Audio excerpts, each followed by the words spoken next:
Hey guys, welcome to my channel. My name's Alicia and this is my first time posting a YouTube video. I thought that I would make this page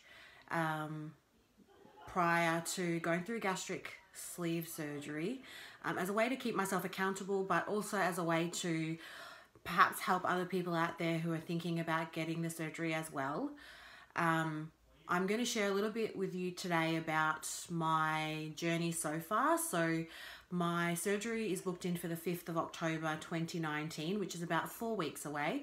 And I've started the process of seeing a couple of health professionals before that appointment, and I just wanted to chat to you guys and let you know, I guess, the process that I've been through so far to get here. So I first started thinking about getting weight loss surgery after a friend had it done.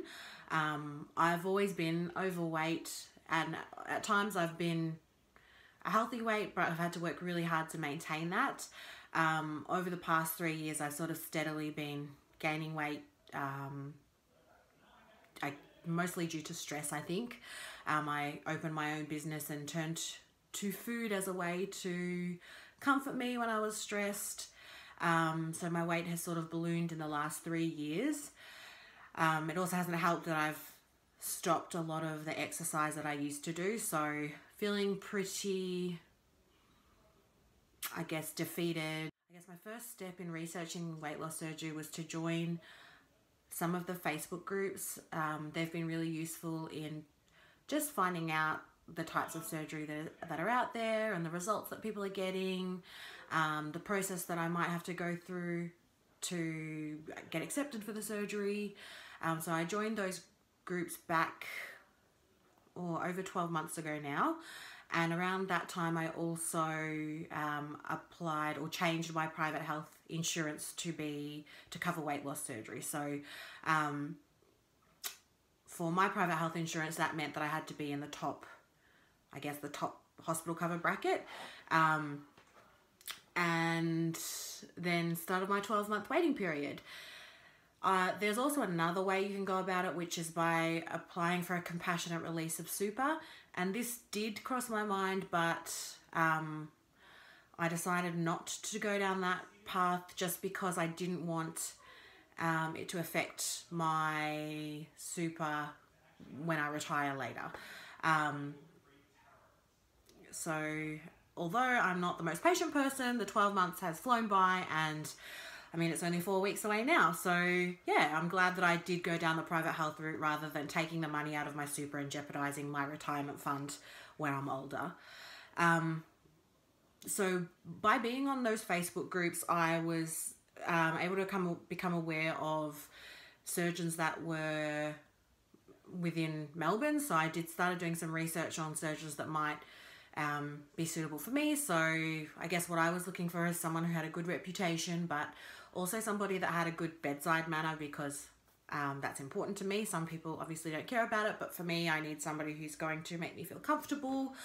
So I did some research and found the surgeon that I wanted to go with, and then went to my GP and got a referral to that surgeon. So because my BMI at the moment is over 40, my GP was happy to refer me without any other comorbidities. So I don't have any health issues caused by obesity, but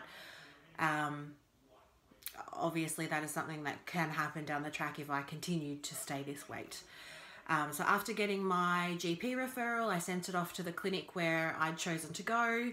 And the first step was for me to then meet with the practice nurse. So I met with the practice nurse and we talked about the different types of surgeries, and I explained that I was hoping to have a gastric sleeve. She agreed that that would be the best procedure for me, and that I was a really good candidate for it. So on that day, I booked 3 more appointments. So one with a dietitian, one with the psychologist, and one with my surgeon. So part of the requirements for this clinic in particular were that I had to see a psychologist and a dietitian prior to having my surgery. So between going to those appointments, I also had to go and get a set of blood tests done and an ECG. They all came back fine. And last week I just attended my appointment with a psychologist and the dietitian, basically just to go through some of the mental health around eating, what might be some barriers to success with weight loss surgery, just checking that I'm fully prepared mentally for the surgery, and also thinking about how I'm going to manage my stress now or when I'm not able to use food as a tool, I guess. So just getting some strategies to break those habits, and also thinking about some of the extracurricular activities or some hobbies that I can do that don't revolve around food, which is actually really hard because a lot of my social life at the moment does revolve around food. So if I catch up with friends or, go out for drinks, go for a coffee, go for brunch, it's always around food. So part of my goal for the next couple of weeks is to find some hobbies that don't have that, don't revolve around food, I guess. And then, so I saw my psychologist, and on the same day saw my dietitian. The dietitian went through a few things with me around what my eating is going to look like after surgery, but also talking about what I would have to do prior to surgery in the pre-op diet. So I will be starting my pre-op diet on the 14th of September, and I'll make another video at that time just talking to you about, I guess, how it's going and what I'm eating every day. The dietitian also talked about portion sizes, and I brought a couple of resources just to help me when I do get after having the surgery. So this portion bowl is one of them. So she mentioned to me that to start with, I'll probably be eating around 1/4 cup, which is down here, and then perhaps by the end of it, or by a couple of months time, I'd be eating around 3/4 cup. So just to give you an idea, this bowl is quite small. I also got a portion control plate, so looking at what my plate should look like after surgery. So the focus will be on protein, vegetables, and just a small amount of carbohydrates.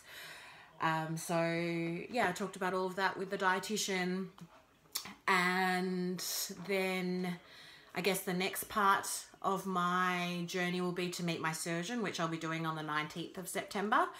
And I suppose he'll go through the operation more in detail with me. So I do know quite a bit about the operation, but I'll be able to update you more after I've had the appointment with the surgeon. The other thing that I got when I met with my dietitian and the psychologist was a book. So this book here, Your Complete Guide to Nutrition for Weight Loss Surgery, by Sally Johnson.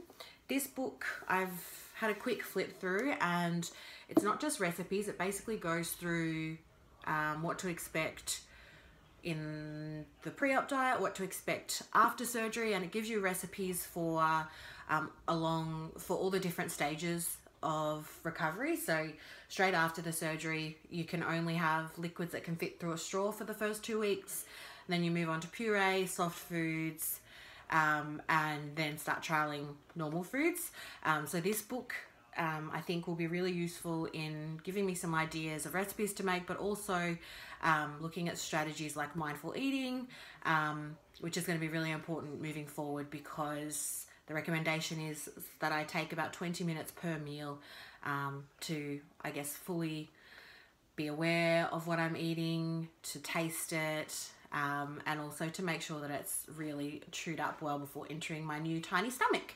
So for those of you that don't know, gastric sleeve is where they remove part of your stomach. So about 80% of your stomach is removed.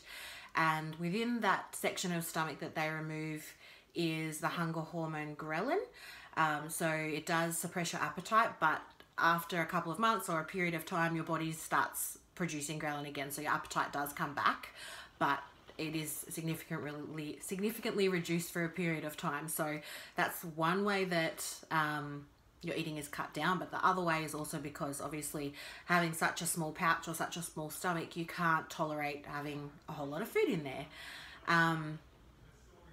So I'm really looking forward to getting the surgery. I'm not nervous at all at the moment. We'll see how I feel closer to the date. As I said before, it's about 4 weeks to go now. So I'll update you guys after my appointment on September 19th with my surgeon. I'm really looking forward to meeting him. I'm not sure if I'm allowed to share his name yet, so I'll check with him at that appointment, and if I am, I'll let you know the surgeon I'm going through. And yeah, so thank you for watching, and I will be back in a couple of weeks to update you with my journey. Bye!